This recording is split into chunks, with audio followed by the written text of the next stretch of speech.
안녕하세요. 오늘도 사연살롱을 찾아주셔서 감사합니다. 올해로 36이 된 여자입니다.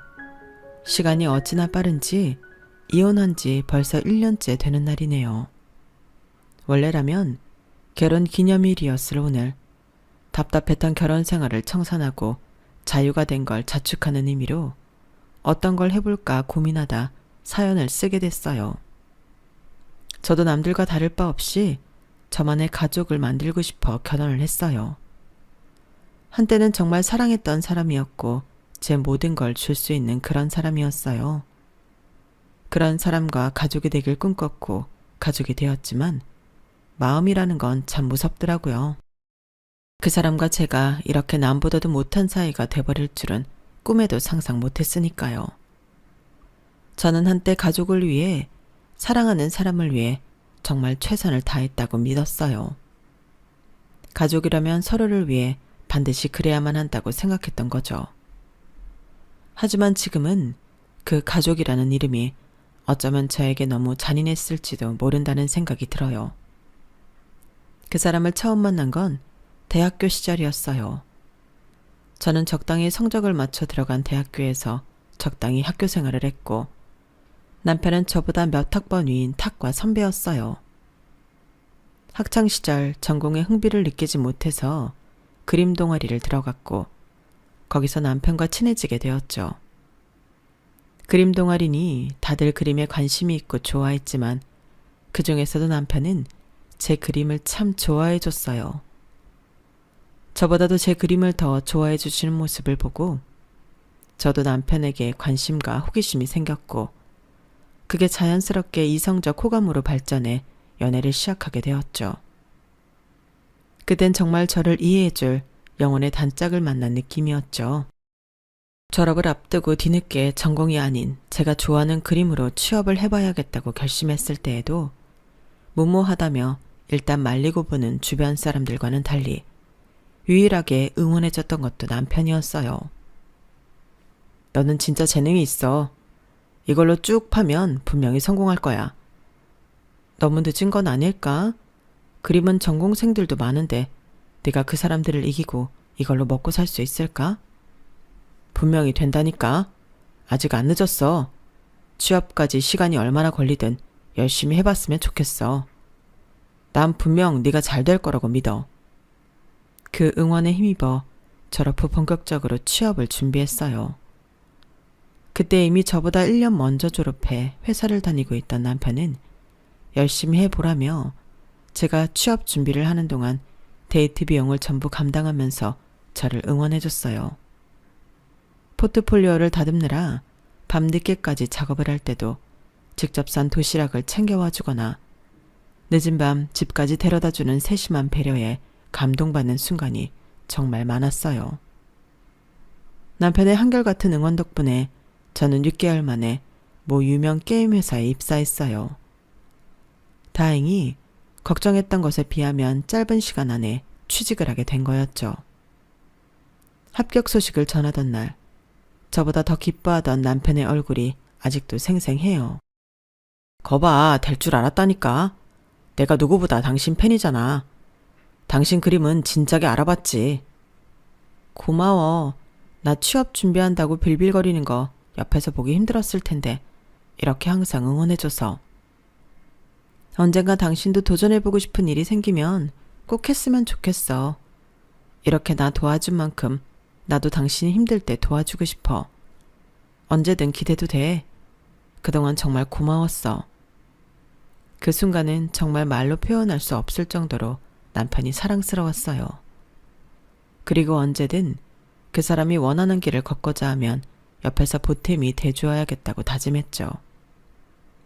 힘든 시기를 한바탕 함께 이겨내고 나니 저희 둘 사이가 보다 더 견고하고 끈끈해진 것 같은 기분이 들었어요. 취업 준비를 하면서 갈등이 생겨 헤어지는 연인들의 이야기는 완전히 남 얘기처럼 들리기만 했죠. 회사를 입사한 후에는 하루하루가 전쟁이었어요. 처음 해보는 사회생활과 더불어 업계 특성상 몰아치는 업무량을 감당하기 위해 잦은 야근은 물론이고 경력 쌓는 동안은 계약의 불안정성이나 성과 중심인 분위기 등에 시달려야 했어요. 그럼에도 제가 좋아하고 잘할 수 있는 일을 한다고 생각하니 어느 정도 버틸만 하더라고요. 어떤 직장인이든 각자의 고충이 있는 법이었으니까요. 남편도 종종 그런 고충을 털어놓고는 했죠. 상사들이 너무 강박적이야. 사람이 실수도 좀 할 수 있는 거지. 내가 책임자면 모르겠는데 고작 주인밖에 안 됐잖아. 그치, 그런 게 힘들긴 하겠다. 저와는 전혀 다른 분야의 일이라 함부로 조언을 해주기도 못해서 제가 할 수 있는 일이라고는 들어주는 일 뿐이었어요. 당시에는 저도 회사에 적응하느라 신경을 많이 못 쓰기도 했고요. 취업 후 시간은 어찌나 빠르게 흐르던지 몇 년 지나고 보니 벌써 20대 중후반이 됐어요. 오래 사귄 커플인 만큼 결혼 이야기가 오갈 나이가 됐더군요. 민우가 결혼 얘기는 안 하니? 니네 만난 지 벌써 꽤 됐잖니? 슬슬 해야죠. 아직은 둘 다 이제 막 회사 적응이 돼서 결혼까지는 미처 얘기도 못 나눠봤어요. 그래, 그래도 둘 다 이제 자리 잡았으니 준비해야지. 아이 생각 있으면 조금이라도 어릴 때 결혼을 빨리 하는 게 나아. 주말에 만나서 얘기해 볼게요. 부모님께서도 궁금해하시는 눈치셨고 저도 마침 이야기 나눠봐야겠다고 생각한 터라 주말이 되기를 기다렸어요. 함께 맛있는 식사를 했고 그때까지만 해도 남편은 기분이 좋아 보였어요. 그래서 카페로 자리를 옮긴 후 본론을 꺼내기로 했죠. 오빠, 근데 있잖아. 잠깐만, 혹시 내가 먼저 이야기해도 돼? 나도 중요하게 할 말이 있어서. 표정을 보니 꽤 진지해 보여서 저랑 같은 이야기를 하려는 줄 알았어요. 그래, 먼저 해. 그런데 남편 입에서 나온 말은 전혀 다른 이야기였어요. 사실은 말이야, 나 그저께 회사 때려쳤어. 뭐? 때려쳤다고? 그렇게 됐어. 아니, 그렇게 갑자기? 원래 그만두기로 해도 한 달은 더 다니잖아. 그게 사실은 그만두기로 한 건 한 달 전이고 그저께가 마지막 출근이었어. 그걸 왜 진작에 이야기 안 했어? 그러게, 너한테 말할 용기가 없었던 것 같아. 너무 늦게 말해서 미안해. 이야기할 시간이 그렇게 많았음에도 그동안 꽁꽁 숨겼다가 그만두고 나서야 말하는 모습에 순간 실망스러움이 밀려왔어요. 오랫동안 사귀면서 서로 숨기는 게 없다고 생각했는데 한 달 동안 제게 감쪽같이 그 중요한 일을 숨겼다는 사실이 낯설게 보이더라고요. 그런 제 표정을 읽었는지 황급하게 덧붙이더군요. 그동안 말 못한 이유가 있었는데 앞으로 내가 어떻게 살아야 할지 얼마 전에야 겨우 결정했거든. 쉽사리 결정도 못하고 이런저런 말에 흔들리는 모습 보여주고 싶지 않아서 결정한 다음에 말해주고 싶었어. 나 공무원 시험 준비해볼까 해. 공무원 시험? 갑자기? 그런 말 전혀 없었잖아. 그치?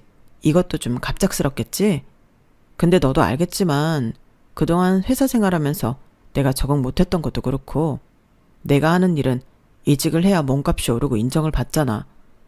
근데 회사를 다녀보니까 그렇게 주기적으로 도전해야 하는 일이 나하고는 영 안 맞는 것 같아. 이젠 좀 안정적인 일을 하고 싶어서 더 늦기 전에 공무원 시험에 도전해보고 싶어. 어떻게 생각해? 치열하게 보내온 20대 막바지. 이제야 둘 다 안정기에 접어들었다고 생각했고 결혼이라는 인생의 새로운 페이지를 밟기 위해 이야기를 꺼내보려던 순간에 던져진 질문이었어요. 아주 솔직히 말하면 아쉽더라고요. 하지만 제가 가장 힘들고 불안정한 시기에 늘 저를 믿어주고 아낌없이 지원해주던 남편을 생각하며 대답했죠. 어떻게 생각하긴 이제라도 안 늦었어. 내가 곁에 있어 줄 테니까 힘내서 열심히 해보자. 정말? 고마워. 난 솔직히 말하면 지금 나이에 공무원 시험 준비하겠다고 하면 네가 나랑 헤어지자고 할 줄 알았어. 그래서 말 못한 거야. 무서워서. 우리가 헤어지긴 왜 헤어져. 오빠도 나 힘들 때 옆에 있어줬잖아.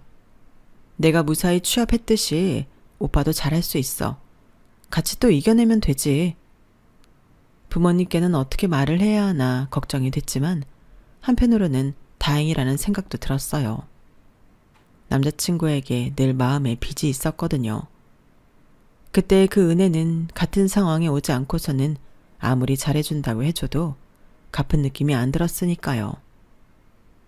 그때 받았던 응원과 사랑을 이번 기회에 다 돌려줘야겠다고 생각했죠. 묵혀두고 있던 고마운 마음과 새로운 도전으로 인한 불안감으로 힘들어하는 남자친구를 보며 드는 안쓰러움이 합쳐져 정말 지극정성을 다했어요. 퇴근을 하면 남자친구가 지내고 있는 노량진으로 달려가 따뜻한 밥상을 차려줬고 힘들 때 꺼내보려며 시간 날 때마다 응원과 격려의 말이 담긴 손편지를 써서 건네주기도 했어요. 공부할 때 출출하지 말라고 간식거리까지 잔뜩 챙겨주었죠. 처음에는 너무 고마워하면서 행복해하는 얼굴을 보면서 저까지 행복해지더라고요. 정말 다른 건 신경 쓰지 않고 공부에만 집중할 수 있게끔 피곤하지 않은 날에는 자취방에도 들러 집을 청소해주고 먹은 음식을 치우고 설거지까지 도왔어요. 그땐 오래 만난 사이니까 이 정도는 서로 도울 수 있다고 생각했고 큰 희생이라고 생각하지도 않았어요. 직장에 다니니 외식하고 싶어 할 때는 외식도 시켜주고 하면서 일종의 모성애까지 느꼈던 것 같아요. 하지만 생각보다 공무원 시험 준비는 길었어요. 제가 취업 준비를 했던 6개월과는 비교도 안 될 정도로 길었죠. 첫 시험에 떨어지고 나서 크게 절망적이지는 않았어요. 다들 공무원 준비는 오래 하니까 첫 시험 불합격은 어쩌면 당연하다고까지 받아들였던 것 같아요. 괜찮아. 공무원 준비가 그렇게 쉬운 거였으면 다들 공무원하고 있겠지.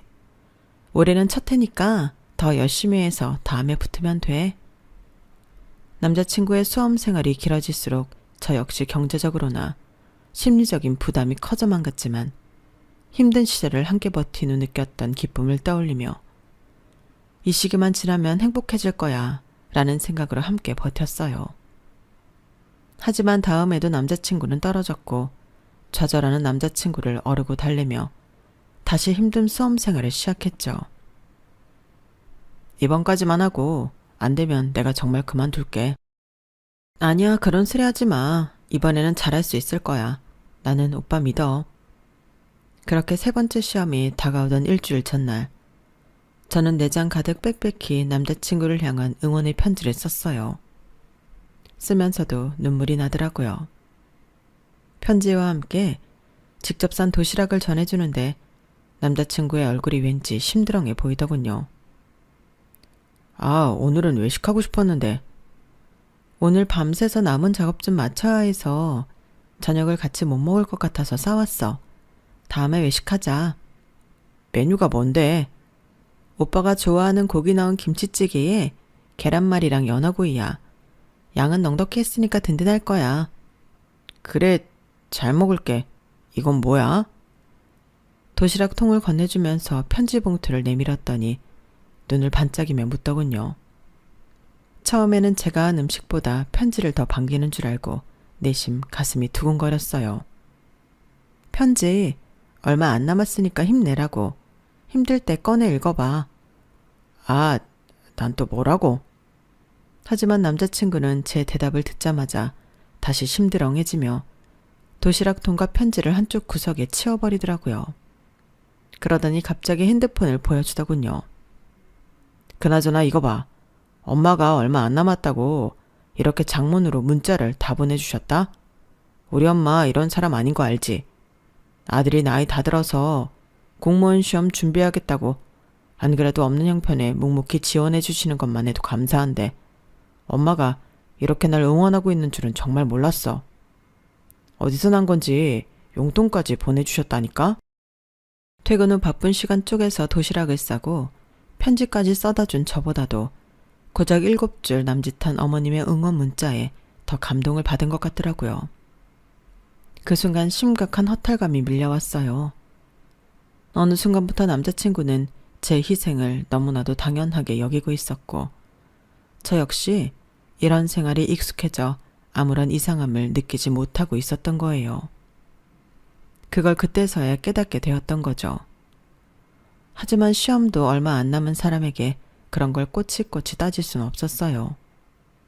그래도 시험 끝나면 얘기는 해봐야겠다 싶었죠.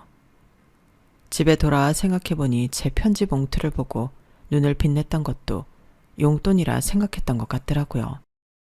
원인을 알 수 없는 억울함에 화가 났지만 그 화는 얼마 가지 않았어요. 그의 공무원 시험에 드디어 합격을 했거든요. 남자친구가 합격을 하고 나니 온통 기쁨에 젖어서 그때의 찜찜하고 불쾌했던 감정은 완전히 잊어버렸어요. 나 기다려줘서 정말 고마워. 나도 이날만을 기다렸어. 우리보다 적게 사귄 친구들이 하나 둘 결혼 소식 보낼 때마다 너한테 어찌나 미안하든지. 이제 합격도 했으니까 우리 결혼하자. 남자친구는 제게 합격 소식을 알리러 오던 길 잠깐 꽃집에 들러서 산 빨간 장미 한 송이로 제게 프로포즈했고 참 소박한 청혼이었지만 제게 그 어떤 화려한 청혼보다도 기쁘고 값지게 느껴지더라고요. 그렇게 행복감에 젖은 채로 다음에 무사히 결혼까지 할 수 있었죠. 그땐 워낙 합격의 기쁨과 기다림 끝에 이뤄진 결혼에 취해 있어 시댁이 조금 이상하다는 걸 미처 눈치채지 못한 것 같아요. 하지만 돌이켜보니 이상한 점이 한둘이 아니었죠. 시부모님은 남편의 수험 생활을 케어하면서 몇 번 마주쳐 만나뵌 적이 있었어요. 그럴 때마다 밥도 사주시고 아들 옆에 있어줘서 고맙다며 따뜻하게 손도 잡아주셨던 분들이라 결혼 준비를 할 때도 큰 부담은 없었어요. 어머님 아버님 저 왔어요. 어서 오려무나. 너희가 드디어 결혼을 하는구나. 결혼을 하기로 양가 부모님께 말씀드리고 시댁에 인사를 드리러 간 날이었어요. 처음에는 저를 따뜻하게 맞이해 주시는 듯 했어요. 솔직히 말하면 네가 정말로 기다렸다가 결혼까지 할 줄은 몰랐다. 요즘 여자애들은 군대 2년도 못 기다려서 죄다 헤어진다던데. 군대보다 더 긴 공시 생활을 했는데 그걸 견디는구만. 아주 우리 며느리 되래가 끈기가 있어. 그만큼 우리 아들이 괜찮아서겠죠. 민우처럼 인물 좋고 성격 좋고 머리까지 똑똑한 남자가 어디 흔한가요? 만년 공시생도 지천에 널렸는데 우리 민우는 3-4번. 딱 3번 만에 붙어버리잖아요. 그럼 솔직히 다른 놈들처럼 공시생활한다고 거기 눌러앉아 있을까봐 우리가 더 모질게 굴었는데 그걸 혼자 힘으로 다 버텨내고 실력으로 보여준 것만 해도 참 대단하지. 나 같아도 기다릴 만해. 저 혼자만의 힘은 아니었어요. 엄마 아빠께서도 안 그런 척 하셔도 다 묵묵히 지원해 주셨고 지혜도 옆에서 많이 챙겨줬으니까요. 아우, 너 공무원 되면 가장 득보는 게 얘인데 그럼 당연히 챙겨줘야지. 그래도 네가 짧은 시간에 공무원 됐으니 별로 고생도 안 시켰지. 요즘처럼 불안하고 평생 직장도 없는 시대에 너만큼 안정적인 직장 가진 남자가 몇이나 되겠어? 공무원이라고 하면 여자들이 좋다고 따를 텐데 너도 의리 지킨 거지? 그 말엔 어쩐지 제 희생이나 노고는 조금도 인정하지 않겠다는 의미가 강하게 담겨 있는 것 같더라고요. 순간적으로 기분이 상했지만 그때는 제 손을 잡으며 편을 들어주는 남편 덕분에 잘 넘길 수 있었어요. 그런 말씀 마세요. 저도 지혜 없으면 안 돼요.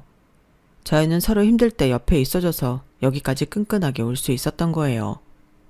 그래. 어쨌든 네가 그런 걸 알아주는 것 자체가 남편 복이 있다는 거야. 모르는 남자들도 많거든. 남편이 제 편을 들자 언제 그랬냐는 듯 꼬리를 빼시더니 대화 주제가 다른 걸로 넘어갔어요. 당시에는 온 집안이 남편의 합격으로 인해 자부심이 하늘을 뚫을 듯 높아졌을 때였던지라 그런 걸로 굳이 기분 상하지 말아야겠다 생각했죠. 하지만 본격적인 문제는 결혼식을 올린 이후부터였어요. 결혼식이 끝나고 축의금 정산을 한 후 신혼여행에 다녀왔을 때였어요. 무사히 신혼여행을 다녀왔으니 친정과 시댁에 인사를 드리러 가야 했죠. 여행지에서 사온 각각 부모님께 드릴 선물들을 하나를 안고 친정에 먼저 방문했어요. 친정 부모님께서는 당연히 기뻐하셨고 좋은 시간을 보내고 돌아왔죠. 그리고 시댁에 갈 차례가 왔어요. 그런데 미리 준비해둔 선물 외에 남편이 다른 짐을 챙기더라고요. 여보 뭐해? 아무것도 아니야. 신경 쓰지 마. 뭔데 그래? 뭐 안 챙긴 게 있었어? 우리 엄마가 피부가 워낙 건조하셔서 그때 이걸로는 안 될 것 같아서 한 세트 더 챙겨놨거든. 이것 좀 더 드리려고. 남편이 들고 있는 건 각자 어머님께 드리기로 한 고급 화장품 세트였어요. 한 세트씩 미리 포장을 해두었는데 언제 따로 산 건지 한 세트가 더 있더라고요. 조금 어이가 없긴 했지만 그땐 그냥 유별나게 효도한다 싶어 우선 넘겼어요. 뭐야, 그럼 우리 엄마는? 우리 엄마도 나이 드셔서 피부 건조하신 건 마찬가지인데. 그럼 당신도 더 챙기지 그랬어. 당신이 한 세트만 할 생각인 것 같아서 내 돈 주고 따로 산 거야? 그래. 근데 왜 그렇게 날카로워? 어머님한테 더 드린다고 내가 뭐라고 한 것도 아니고. 당신이 시댁만 챙긴다고 오해할까봐 그러지. 내 용돈으로 우리 가족한테 더 해드리는 건 상관없잖아. 오해 안 할 테니까 그런 식으로 말하지 마. 그리고 다음부터 따로 더 챙길 거면 먼저 얘기를 해. 얘기하면 허락은 할 거고. 허락의 문제가 아니라 양가 부모님 똑같이 잘해드리는 게 좋지. 누구는 더 챙기고 누구는 덜 챙기고 하는 게 좋은 건 아니잖아. 그러니까 이게 문제라니까. 각자 자기 가족을 더 챙기고 싶은 게 당연한 일인데 일일이 이야기를 하면 합의가 되겠냐는 거야. 왜 자꾸 당신 가족 우리 가족을 나눠? 우리도 이제 결혼했잖아. 우리도 가족 아니야? 말은 그렇긴 한데 이런 문제는 다르지. 남편은 자꾸만 묘하게 시댁과 친정을 나눠서 생각하는 듯한 말을 하더라고요. 물론 사람이니까 당연히 다를 수밖에 없겠지만 저는 이런 건 최대한 똑같이 맞추는 게 맞다고 생각했어요. 그런데 남편은 자꾸 똑같이 맞춰놓은 것에 굳이 뭐 하나라도 더 얹어서 시댁만 챙기려는 모습을 보이더라고요. 그렇게 출발도 전에 한바탕 싸움을 했는데도 남편은 도착해서는 언제 그랬냐는 듯 시치미를 떼며 가방에서 돈 봉투를 꺼내더군요. 언제 뽑은 건지도 모를 현금이 두둑하게 들어있었어요. 얼만지 가늠도 안 가는 봉투가 남편의 가방에서 나오는 걸 보고 눈이 튀어나오게 놀랄 수밖에 없었죠. 어머니 아버지 결혼식 때 돈 많이 보태주셨잖아요. 축의금으로 많이 남아서 이건 두 분 쓰세요. 아유 뭐 이런 걸 다. 그거 다 너네 잘 살라고 하객들이 준 돈인데 너희들이 쓰지 그러니. 저와는 단 한마디 상의도 없이 그런 모습을 보이는 남편 때문에 더는 참을 수가 없었어요. 그래서 어머님의 말씀을 덥석 물었죠. 그럴까요? 아무래도 그렇죠. 그게 다 저희 위한 마음인데 남는다고 이렇게 드리는 게 좀 그렇긴 해요. 어머님이 예의상 거절의 의미로 도로 남편에게 내민 돈 봉투를 제가 손을 뻗어서 받았어요. 남편 얼굴을 보니 불그락 푸르락 하더라고요. 그렇다고 그걸 진짜로 다시 가져가니? 저희가 받은 돈이니까 사실 저희가 쓰는 게 맞기는 하죠. 어머님께서도 그렇게 생각하셔서 거절하신 거 아니세요? 이렇게까지 하고 싶진 않았지만 남편이 말귀를 못 알아들으니 어쩔 수 없다는 생각이었어요. 아니나 다를까 돌아오는 길 남편과 2차전을 벌였죠. 당신 진짜 그걸 그렇게 꼭 받아내야 했어? 내가 신경 써서 챙겨온 건데 나랑 우리 엄마가 뭐가 돼? 결혼할 때 많이 보태주셨으니까 그만큼 챙겨드릴 수도 있는 거지. 시댁에서만 보태줬어? 우리 집에서도 보태줬어. 아니, 어쩌면 우리 집에서 더 많이 보태주지 않았나? 근데 어쩜 그렇게 당신은 당신 부모만 챙겨? 내가 내 부모 내 식구 챙기지 그럼 누가 챙겨? 장인 장모님은 우리 집보다는 형편이 나으시잖아. 당연히 형편 안 좋은 쪽을 더 챙기는 게 맞는 거 아니야? 남편이랑 이 주제로는 아무리 싸워도 끝이 안 나더군요. 여기서 저희의 사고방식이 완전히 다르다는 걸 처음 느꼈어요. 연애할 때는 이런 걸로 논쟁할 일이 없어 전혀 몰랐던 부분이었죠. 남편은 유독 자기 가족이라면 싸고 들었고 그것 때문에 전 미치고 팔짝 뛸 노릇이었죠. 아니, 보통이라면 결혼까지 했는데 내 가족 내 식구 하면서 시댁만 감싸진 않지 않아? 그럼 나는 결혼했으니까 나도 자기 가족 아니냐고. 난 솔직히 말하면 네 얘기 들으니까 네 남편 너를 가족으로 생각하지 않는 거 아닌가 싶기도 하다. 뭐라고? 잔인한 말이긴 한데 널 가족으로 생각했다면 내 앞에서 어떻게 우리 가족 내 식구 이런 말이 나오겠어. 분명히 산을 긋는 것처럼 느껴지는데 보통 사람들이 생각하는 거랑 좀 다르게 생각하고 있다는 느낌이 드는데 네가 생각해도 그래? 하루는 친구에게 이런 갈등을 털어놓으니 충격적인 답변이 돌아왔어요. 그렇게 오래 만났음에도 이 사람에 대해 몰랐다는 것도 충격인데 그런 생각을 갖고 있는 사람인 줄 알았다면 피했을 거란 생각에 더더욱 괴로웠죠. 하지만 이런 고민이 심해지고 있을 때 뒤늦게 임신했다는 사실을 알게 됐어요. 축하드립니다. 임신되셨어요. 여보, 우리한테도 아이가 생겼네. 정말 고마워. 앞으로도 잘 부탁해. 남편은 뛸 듯이 기뻐하더군요. 기뻐하는 모습을 보니 불안했던 마음이 약간 가라앉았어요. 그렇게 내 식구, 내 가족 하는 사람이니 자기 새끼가 생기면 좀 달라지겠지 했죠. 하지만 불행하게도 그건 제 착각이었어요. 제가 임신하고 슬슬 배가 부르기 시작하면서 한참 예민하고 힘들던 시기에 밤중에 연락도 없이 신우이가 찾아왔어요. 오빠 나왔어. 좀 재워줘. 아가씨, 이 밤에 웬일이세요? 엄마랑 좀 싸웠어요. 가출했는데 갈 곳이 없어서요.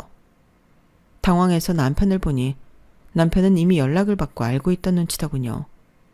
신우이는 약속이나 한 듯이 제 작업실로 들어가서 짐을 풀기 시작했어요. 결혼 후 프리랜서로 전향하고 가장 정성 들여 꾸며놓은 중요한 공간인데 그곳에 허락도 없이 들어가 짐을 풀어놓으니 기가 막혔죠. 아가씨, 거긴 제 작업실이라서요. 하루 주무실 거면 저쪽 방에서 주무시면 돼요. 네? 저기는 옷방이잖아요. 갑갑해서 어떻게 자라고요? 여기가 쾌적해서 좋은데요? 오래 있을 것도 아닌데 좀 재워주세요. 그래, 뭐하러 저런 데서 자라 해. 당신이 아기자기하게 꾸며놓은 방에서 쉬는 게 낫지. 그 방이 제게 얼마나 중요한 곳인지 알면서 남편은 한술 더 뜨더군요.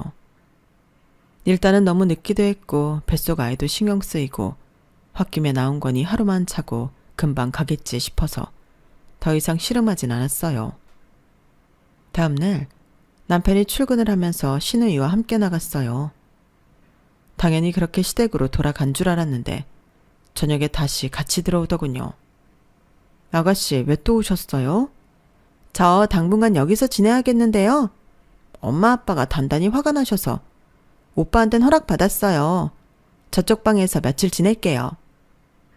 저쪽은 작업실이라서 안 된다고 말씀드렸잖아요. 아니, 지금 임신했다고 작업도 별로 안 하시면서 왜 그러세요? 제가 그렇게 꼴보기 싫으세요? 그게 아니라 신경이 쓰여서 그래요. 중요한 작업물들이 많은 공간이라. 그리고 오래 머무르실 거면 당연히 집 주인이 허락하는 공간에서 계셔야지. 그렇게 당연하다는 듯이 마음대로 저희 집에 계시면 안 되죠. 집주인이요? 오빠 뭐야? 동생이 오빠 집도 못 와? 여보, 그러지 좀 마. 애가 지금 부모님이랑 싸우고 집을 나왔는데 꼭 그렇게까지 말해야겠어? 얘가 갈 곳이 어딨다고 그래. 가족끼리 난처한 상황에 도와야지.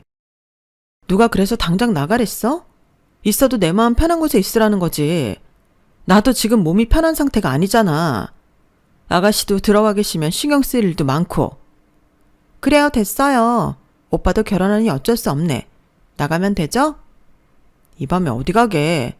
오빠는 오빠 아내나 챙겨. 결혼하면 남이라더니 진짜네. 임신 핑계로 나 있는 거 저렇게 불편해하는데 내가 어떻게 여기다 있어? 무슨 소리야. 작업실 써도 돼. 어차피 저 방 요즘 쓰지도 않아. 저기 있어. 여보, 내가 싫다고 했잖아. 신경 쓰인다고. 나 좀 신경 써주면 안 돼? 어떻게 그렇게 아가씨 입장만 생각해? 임신했을 때라 그런지 몰라도 더 신경 쓰이면서 스트레스를 받더라고요. 하지만 남편은 저를 어물쩡 달래기만 했어요. 여보, 임신해서 예민한 건 알겠는데 좀 이성적으로 생각해봐. 이 밤중에 위험하게 어딜 보내겠냐고. 당신은 형제가 없으니 모르겠지만 걱정이 된다니까. 그래, 나 임신해서 예민해. 그러니까 당신 동생이 그렇게 걱정되면 같이 어디 나가서 지내든가. 몸도 마음도 힘들어 죽겠는데 내가 손님까지 집에 들여야겠어? 당신은 어떻게 내 동생한테 손님이라고 할 수가 있어? 남편은 되려 자기가 충격받은 얼굴을 하더군요. 정말 기가 막혔지만 신우이와 잠깐 이야기를 나누더니 신우이를 데리고 나간 후 잠시 혼자 돌아왔어요. 근처에 숙소 잡아주고 왔어. 당신 컨디션이 안 좋으니 당신한테 맞추는 게 맞는 것 같아서. 그 뒤로 며칠 동안은 냉전으로 보냈어요. 저를 단순히 컨디션이 안 좋아 히스테리 부리는 사람으로 취급하는 것 같아 기분이 나빴어요. 남편은 남편대로 제가 신우이를 손님이라 말한 것에 기분이 상한 모양이었어요. 그래도 아이가 태어나고 나서는 다른 남편들처럼 흔하게 육아에 참여하지 않거나 가정은 내팽개치고 밖으로만 나돌지 않았고 가정적인 남편이 되더라고요. 그렇게 내 가족 내 식구 하더니 그래도 딸이 태어나니 정말 우리가 가족이 된 느낌을 이제서야 받는 건가 싶을 정도로요. 그래서 그동안 느꼈던 불만들은 잠시 덮어두었어요. 그러던 어느 날이었어요. 여보, 그동안 유럽 여행 가기로 모아뒀던 돈 있잖아. 그 돈으로 우리 가족여행 떠나면 어떨까 싶은데 어때? 그럴까? 하긴 그동안 돈 진짜 열심히 모았었지. 그러자. 내가 일정 알아보고 예매할게. 아니야, 내가 할게. 당신은 애 보느라 힘들잖아. 그래? 그래주면 고맙지. 남편에게 돈을 모아두었던 카드를 순순히 넘겨주었어요. 남편은 혼자 몇 날 며칠 머리를 싸매더니 알아서 척척 예약을 하는 것 같더군요. 여행날이 다가오자 저희는 새벽 일찍 짐을 싸서 공항에 갔어요. 그런데 공항 로비에 도착하자 익숙한 얼굴들이 보이더군요. 아우, 젊은 애들이 우리보다 늦게 와서 어떡해. 어머님, 아버님, 아가씨?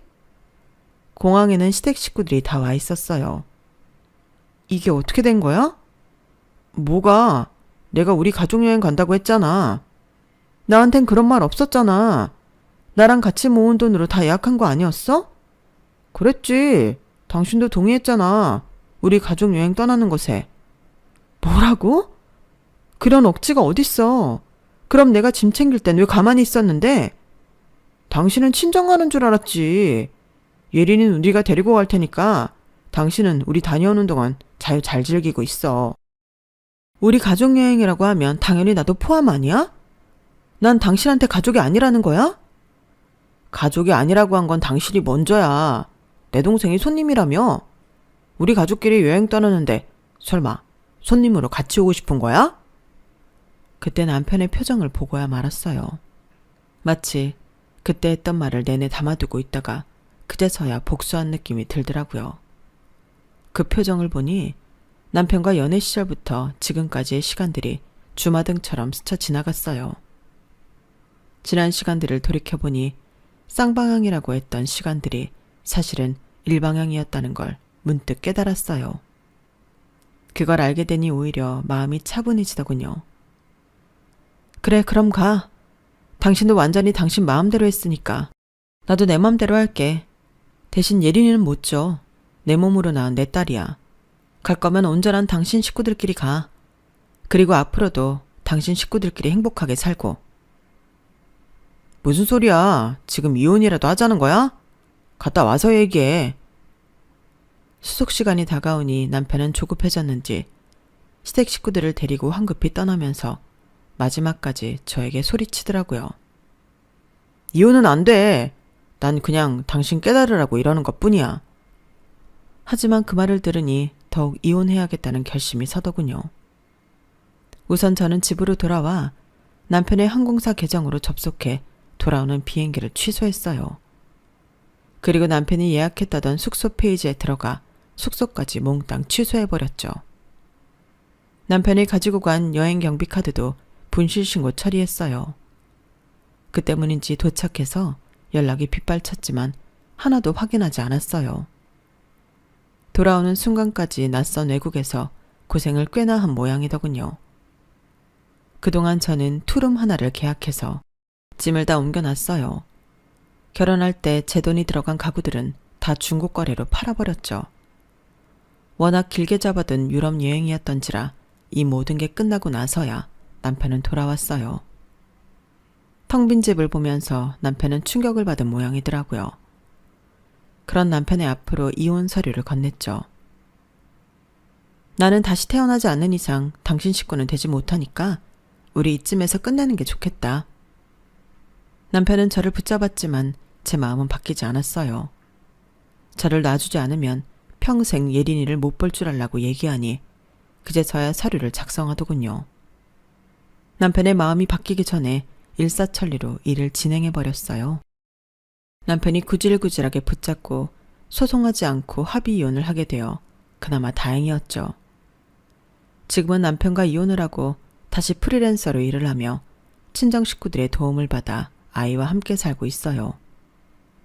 아이에게 아빠 없는 삶을 살게 해서 미안한 마음은 들지만 평생을 저런 사람 곁에서 살았을 걸 생각하면 우선 저부터 살고 봐야겠다 싶더라고요. 아이와 아빠는 주기적으로 만나게 하고 있어요. 아이를 볼 때마다 지난 날들이 후회가 되는지 펑펑 울기도 하고 저를 아쉬운 눈길로 바라보며 재결합 이야기를 꺼내기도 하는데 완전히 무시하고 있답니다. 사랑 그렇게 쉽게 안 바뀌었다는 걸 너무 잘 아니까요. 그걸 몸소 깨닫게 해준 사람이 바로 남편이기도 했고요. 지금은 삶이 조금 힘들고 피곤할지라도 사랑하는 예쁜 딸에게 에너지를 얻으면서 행복하게 살고 있답니다. 아이러니하게도 늘 내 가족 타령만 하며 고통만 주던 남편이 제게 준 유일한 선물은 진정한 내 가족인 제 딸인 것 같아요. 저도 행복하게 잘 살아보겠습니다. 응원해주세요. 제 이야기는 여기까지입니다. 매일매일이 어제보다 더 행복하셨으면 좋겠습니다. 여러분, 사연 댓글에 응원과 현명한 조언 부탁드려요. 좋아요와 구독은 저에게 큰 힘이 됩니다. 오늘도 좋은 일 가득하세요.